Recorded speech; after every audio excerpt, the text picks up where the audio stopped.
Quando eu criticava a escolha do Cássio, eu apanhava de alguns bolsonaristas, porque não pode criticar nunca. Enquanto isso, o Brasil quebrando, uma vez mais, o Barroso garantindo que o Poder Judiciário não tem nada a ver com isso, apesar de lagostas e carros blindados e tudo mais, mas é a justiça mais cara do mundo. E olha que nem é justiça. Gasta 1,6% do PIB. Distribui bilhões em penduricalhos. É ou não é? E a palavra que melhor define a relação entre os poderes hoje é a promiscuidade. Jorge Bessias, né, o famoso despachante que a Dilma ia mandar levar a posse do ministério para o Lula se a polícia batesse na casa dele, né? O Jorge Bessias, parabenizando o ministro Alexandre de Moraes pelo seu aniversário, tem em mim um admirador e parceiro nesse desafio hercúleo de manter o Brasil no eixo da democracia. Eles perderam o pudor. Eles não precisam mais esconder o que eles fazem e o que eles fizeram. Porque eles tomaram o poder, o que é diferente de ganhar a eleição. O próprio aniversariante, uma vez mais, comparando toda a crítica absolutamente legítima à velha imprensa, ao STF golpista, com nazistas e fascistas.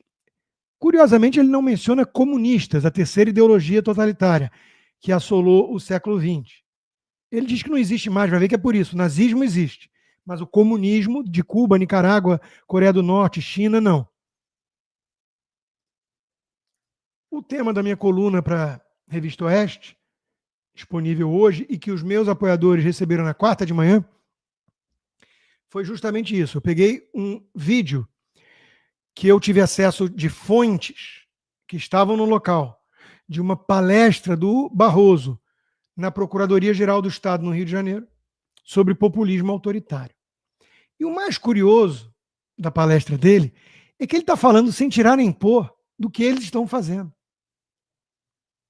Cooptando as cortes supremas e não sei o quê. E ele dá de exemplo Nicarágua e Venezuela, que são regimes alinhados e companheiros de Lula, do PT, do Foro de São Paulo, não de Bolsonaro, não da direita.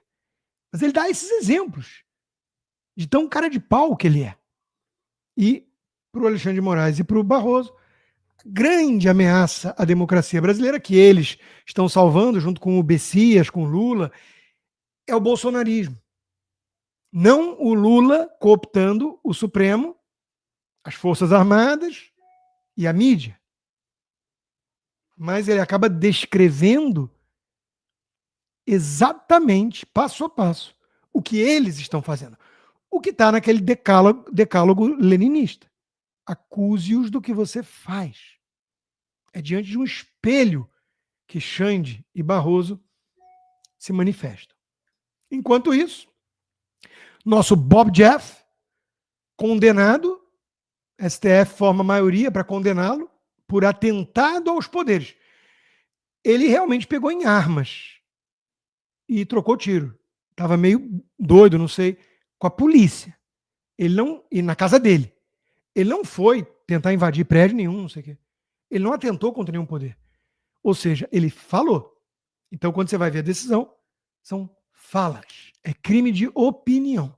Ele incitou, ele alimentou pela influência que ele tem os golpistas e tentaram criar, inclusive, o elo, claro, com o 8 de janeiro, que ele já estava preso, né?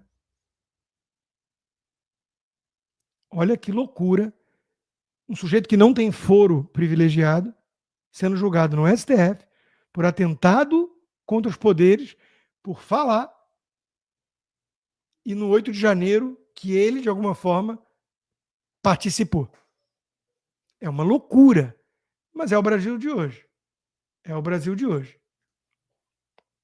Enquanto isso, o ministro bolsonarista do Supremo, Cássio Nunes Marques, nega pedido de Bolsonaro e vota para manter Moraes em casos de trama golpista e 8 de janeiro. Quando eu criticava a escolha do Cássio, eu apanhava de alguns bolsonaristas, porque não pode criticar nunca. O Trump indicou 3 grandes nomes para a Suprema Corte aqui. O Bolsonaro indicou 2. Isso aí. Então, temos que poder criticar, né? É complicado. Enquanto o sistema não considera Xande suspeito para julgar Bolsonaro, Roberto Jefferson sem foro, já preso, culpado pelo 8 de janeiro, que teria sido golpe de Estado. Tudo assim, forçando a barra num nível patético. Enquanto tudo isso acontece, e a Débora, cabeleireira, sem antecedente criminal, mãe de 2 adolescentes ou crianças, segue presa, condenada a 14 anos de prisão. Alexandre Nardoni, condenado por matar a própria filha, é autorizado pela justiça a passar o fim de ano com a família no litoral. Eu pergunto, parafraseando o Primo Levi, é isto um país? Isso não é um país, gente. Isso não é um país. Isso é um bordel. Isso não pode ser levado a sério. Aliás, é a única coisa que eu uso para, de alguma forma, suavizar o vídeo que eu acabei de mostrar da Daniela Lima e coleguinhas rindo e debochando do emoji. Tá tudo sob controle. De quem? O Brasil não pode ser levado a sério. Se você levar demais o Brasil a sério, você fica mal de saúde. Eventualmente até com tumores. Porque o Brasil não pode ser levado a sério. Isso não é um país sério. Não é um país sério. Assista também o Bradock Show ao vivo.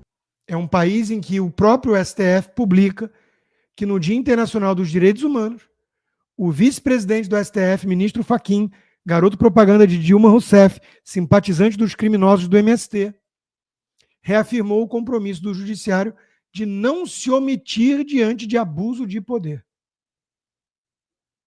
Um dia depois do Lula publicar que estava assinando um negócio no Dia de Combate à Corrupção.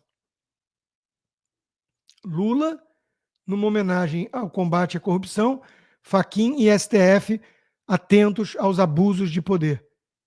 Eu volto a perguntar, é isto um país? Vocês acham que isso é um país?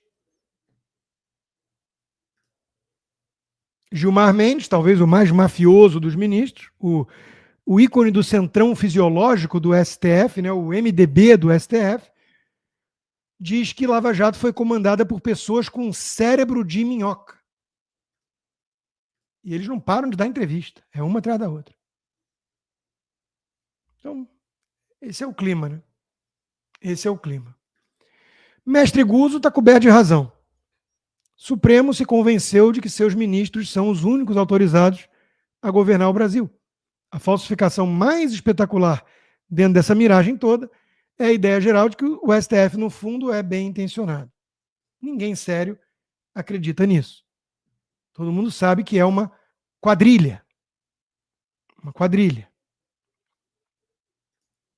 Meu amigo Flávio Gordon, num brilhante texto na Gazeta do Povo, publicado hoje, Panconstitucionalismo e Caquistocracia do Brasil no século XXI, palavras difíceis, mas é a resenha de um livrinho pequenininho chamado Juristocracia, do nosso colega em comum, Ricardo Pique, que é um grande jurista, que diz: há uma percepção de que se está diante de uma mudança de paradigmas, de um novo zeitgeist, quanto às ideias clássicas de separação de poderes, liberdade de opinião e expressão, democracia. Essa mudança de mentalidade, né, ressoa na fundamentação das decisões proferidas pelos integrantes da Suprema Corte brasileira e em suas frequentes declarações à imprensa, que não acabam. Declaram-se os editores de um país inteiro, de uma nação inteira, de um povo inteiro, iluministas em uma missão civilizatória. Interpretam críticas que lhes são dirigidas como ofensas à própria Constituição e à democracia, e não hesitam em se valer de medidas coercitivas para punir os mais estridentes.